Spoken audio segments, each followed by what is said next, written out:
Israel और फिलिस्तीन में जारी विवाद के बीच अटल बिहारी वाजपेयी का फिलिस्तीन के समर्थन में भाषण और इजरायल को जमीन खाली करने की हिदायत देने वाला वीडियो सोशल मीडिया पर इन दिनों खूब वायरल हो रहा है। अब AIMIM प्रमुख असदुद्दीन ओवैसी ने इसे लेकर केंद्र सरकार और कांग्रेस पर निशाना साधा है। ओवैसी ने कांग्रेस को घेरते हुए कहा कि भारत हमेशा फिलिस्तीन के साथ था, लेकिन कांग्रेस की सरकार आने के बाद भारत इजरायल की ओर शिफ्ट हो गया।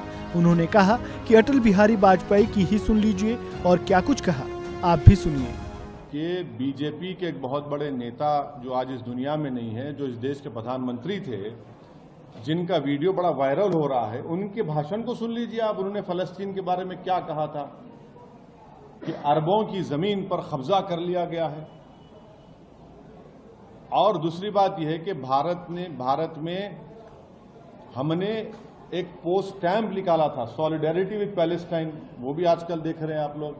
हमारी शुरू से पॉलिसी फलस्तीनियों की ताईद में रही है। इसमें शिफ्ट आया जब कांग्रेस की सरकार थी, उसमें एक शिफ्ट आया।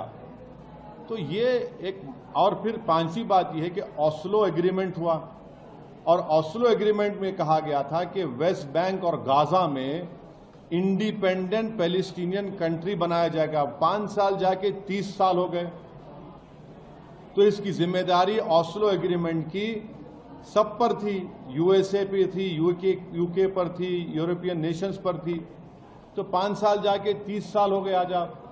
और आपको ये समझना चाहिए कि जो इलीगल सेटलमेंट्स बनाए जा रहे हैं वहां पर ओस्लो एकॉर्ड के खिलाफ, जेनीन रेफ्यूजी कैंप में जाकर आप उनको मारा और पीटा जाता है। ये बात दुनिया जानती है कि वहां पर मस्जिद अक्सा है, बैतुल मुक़द्दस है। ये सब इंपॉर्टेंट चीजें हैं। आपको दुनिया को ये भी समझना चाहिए कि गाजा की जो स्ट्रिप है, आपने तो 16 साल से ब्लॉकेड करके रखा इजराइल ने वहां पर उसको। 16 ईयर्स से ब्लॉकेड है, ओपन एयर प्रिजन है वो।